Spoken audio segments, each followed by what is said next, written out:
Leviticus 6. This portion continues the instructions about offering the sacrifices, and it includes the consecration of Moses' brother Aaron as the high priest and his sons as priests. As usual, we will focus on the things that are relevant to us today. But first, a brief recap of what we learned last week. This book of Leviticus, or in Hebrew, Vayikra, is one of the least understood by most Christians. Part of it is like an instruction manual for the priest, telling them how to use the tabernacle. It describes their duties and the precise procedures of the animal sacrifices. And we learned that many of these offerings were not for sin. They had nothing to do with it. That is a surprise to many. And these sacrifices were not cruel to the animals. The procedure was quick and painless and done with the precision of a surgeon. They just passed out from loss of blood. Yahuah designed this system to bring the person offering the sacrifice near to him safely. When someone made a sacrificial offering to Yahuah, he wanted to be near him. But because of impurities in his flesh and because of sin, he couldn't do it without a covering, without a shield to insulate him. That's what atonement is. It was not for forgiveness. We repent to be forgiven. The life in the sacrificial blood covered his impurities so he could come near Yahuah. And we can come before his throne in heaven spiritually because of the blood Messiah shed for us. Amen.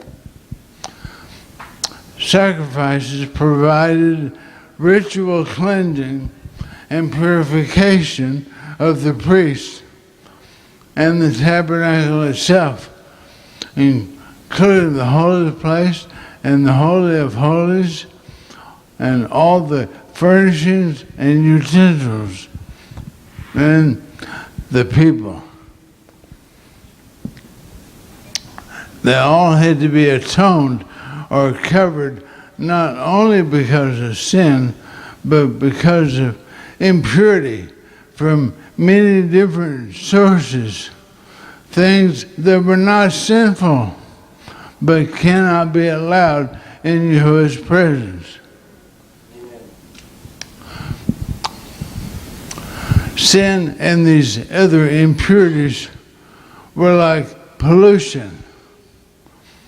They could contaminate the tabernacle and everything and everyone in it.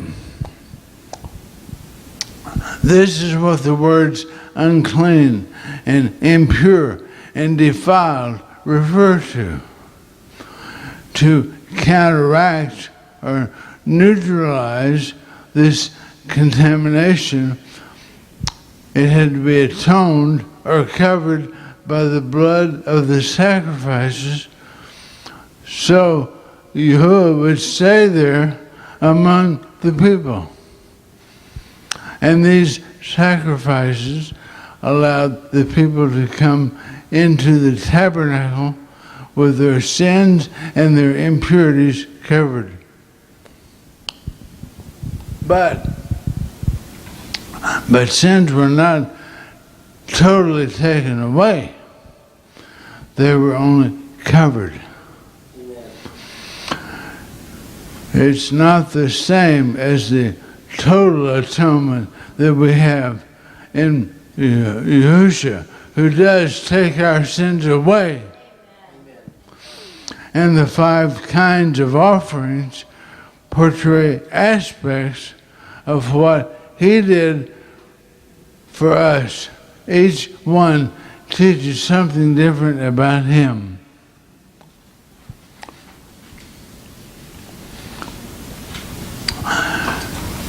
Today, we'll cover these topics. Performing sacred rituals with dignity. Putting the past behind us. Keeping the fire lit. Our memorial to Yahuah. Vows. Eating fat and blood. Baptism and anointing.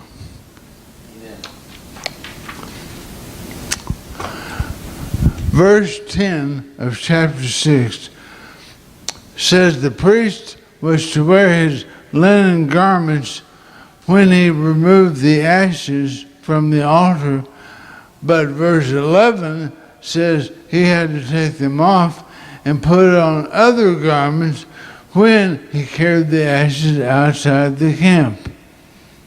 His holy garments could only be worn in the tabernacle. You know, Yahuah seemed to place high value on certain rituals and wants them performed with decorum. Whenever we take part in any sacred ritual, we should do so with proper conduct, with good taste, with good manners, and clean clothes. And then we shouldn't have to be bothered by having to do the other messier jobs that also have to be done. And we must not let yesterday's ashes or residue affect us today. Amen. Carry them out. Be done with them. Don't worry about yesterday. It's over. We should start each day afresh and try to put the past behind us.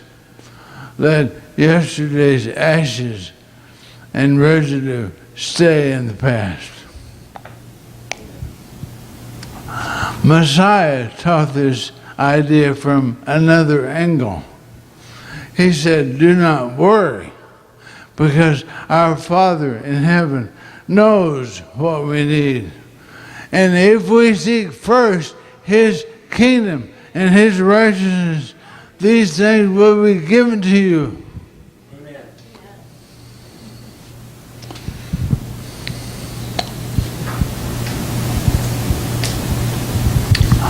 We see in verses 12 and 13 that the fire on the altar was to be kept burning all the time. It was never to go out. Our faith should be like that. It's only by faith that our lives and our actions can rise above the things of this world and be lifted up into heaven. If someone goes through the motions of religion without genuine faith, well, it's like putting a sacrifice on a cold altar. There's nothing to connect it with heaven. We show our faith by our obedience. That's what connects us to the Father.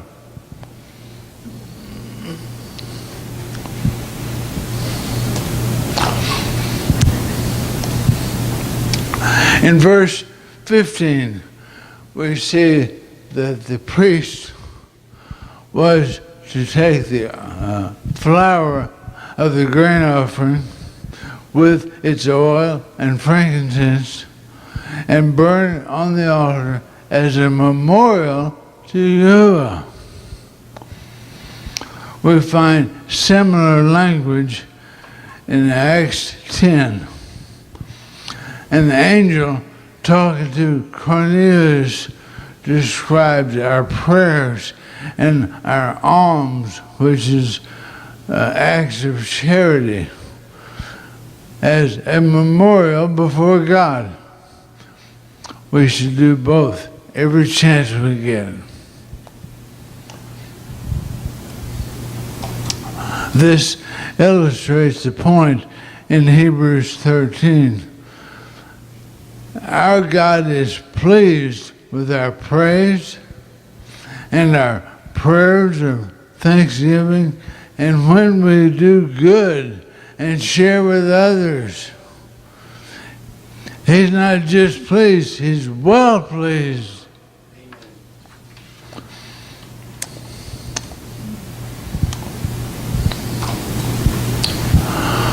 Chapter 7, verse 16 is about offerings made to fulfill a vow.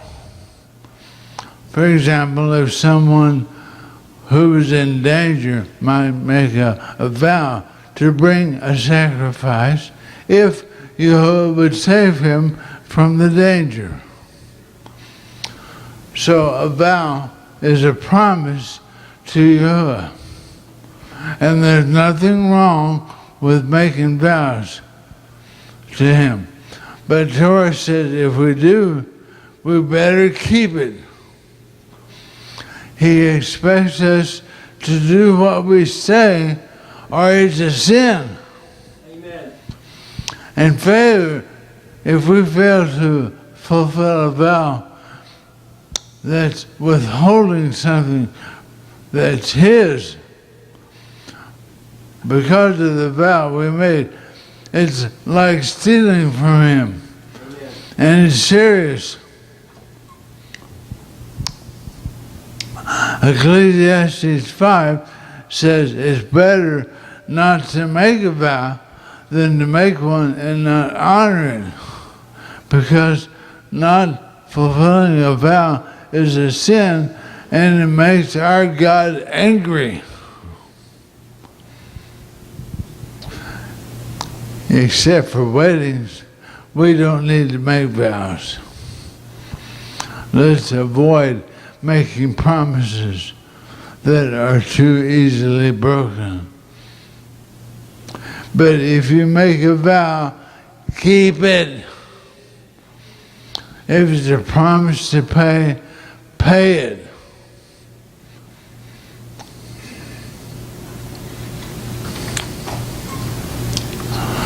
Then verses 22 through 25 say to not eat any fat, and the one who eats it shall be cut off from his people.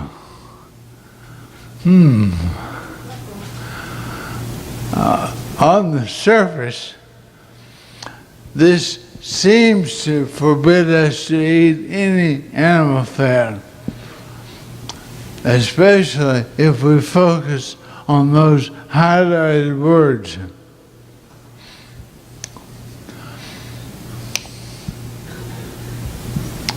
And that seems to be confirmed by chapter 3, verse 17, where we're told to eat no fat in our dwellings. But do these verses really forbid eating all fat? If you say yes, what do you do with these verses?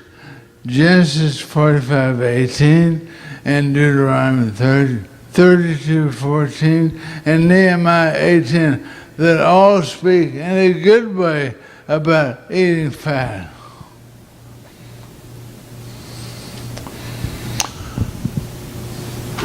And Messiah says, when the prodigal son in Luke 15 returned home, his father told his servants to bring the fatted calf for them to eat, and they did. The verses that tell us to not eat fat are talking about the fat of the animals that were offered as sacrifices, especially the greasy hard fat around certain organs such as liver and kidneys. This fat belonged to Yahuah. Plus it's bad for us, that particular fat. But he wanted only the best animals and the best parts of those animals for the sacrifice to show his perfection and the purity he demands. How would it look if he accepted just any old animals? It wouldn't reflect his holy requirements very well. He didn't want skinny animals.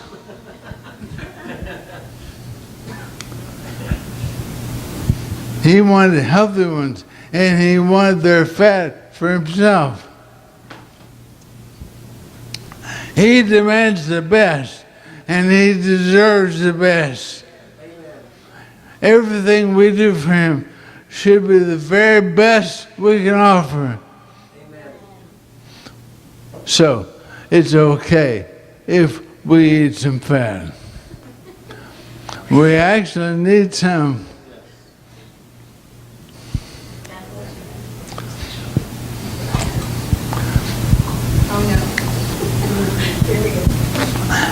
An 80-year-old couple was forgetting things. So they told their doctor. He checked them over and said that physically they were fine. But he said maybe they should start writing things down to help them remember. So that night, they were watching TV, and the old man got up from his chair. His wife said, "Where are you going?" He said, "To the kitchen." "Well, will you get me a bowl of ice cream?" He said, "Sure." She said, "Make a note so you won't forget." He said, "Oh, I won't forget that." She said, "Well, I also want some strawberries on top. Hey, you better make a note. I know you'll forget." "Don't worry," he said. "You want ice cream with strawberries?" Then she said, "I want some whipped cream on top." "Now, I know you'll forget that. You better make a note." He was starting to get a little peeved. He said, "I don't need to write that down. I'll remember just fine." And he stomped off to the kitchen. About 15 or 20 minutes later, he came back and he handed her a plate of eggs and some hash browns. She stared at it. After a few seconds, she said, "You forgot my toast."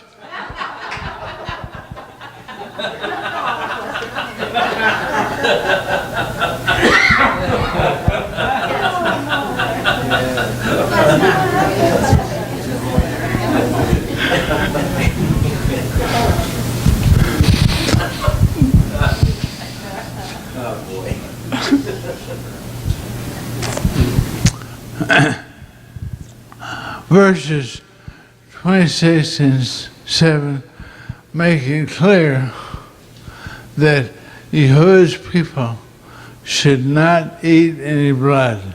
Amen. Whoever does that will be cut off from his people. And this is not just the blood of sacrificed animals. This is one of the most often repeated commands in Scripture. Besides being reserved for the altar, the Bible says that the life of the flesh is in the blood. Ezekiel puts eating blood right up there with murder and adultery and idolatry. Amen. And we see the warning again in chapter 17 and in Deuteronomy 12 and Acts 15. This means we should make sure the meat we eat has been properly and totally drained of all blood before it's cooked and eaten. And animals that die in fights with other animals or from being strangled, or even if they die naturally, their meat contains blood, so they are not to be eaten. Kosher meat's best.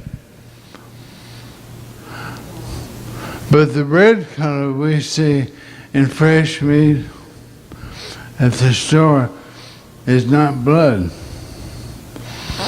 It's a protein called myoglobin, which helps the muscle tissue store oxygen. Now, even so, some say we should take steps to make sure all the blood is gone, and that's a good plan. In chapter 8, Yahuah told Moses to take Aaron, his sons, their garments, some oil, bread, and offerings, and to gather everyone together. And Moses did what Yahuah said. He was about to do something very special. The first thing he did was he washed them with water. It was a ritual cleansing from uncleanness and impurities. And this ritual would have to be a daily routine in order to maintain their ritual purity.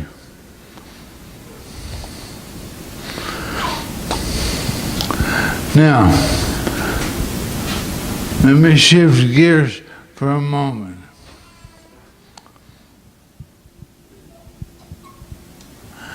Matthew 3 says Messiah was baptized in the Jordan River by John. Did you ever wonder why he was immersed? He had no need to repent. He had no need to be saved or born again. So why was he immersed? Some of us were told it was to set an example for us. But there's another, even better reason.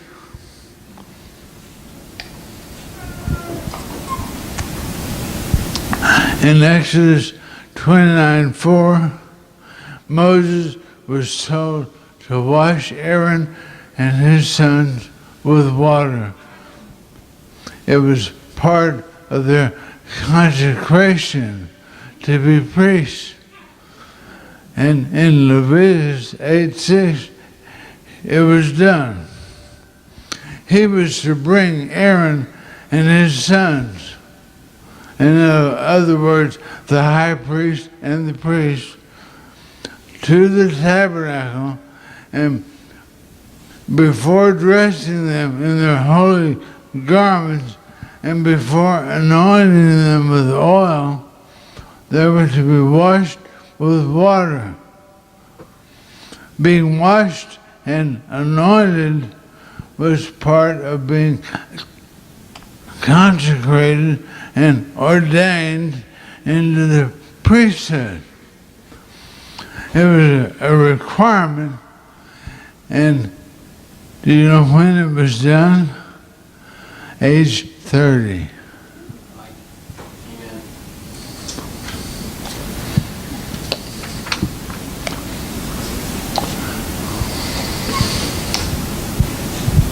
So, Yahuah also had to be washed with water at age 30 as he began his ministry. He was becoming a priest, not in the order of Aaron and the Levites, but in the order of Melchizedek. He was washed by immersion by John the Baptizer, and he was anointed by the Holy Spirit that came down on him right after his immersion.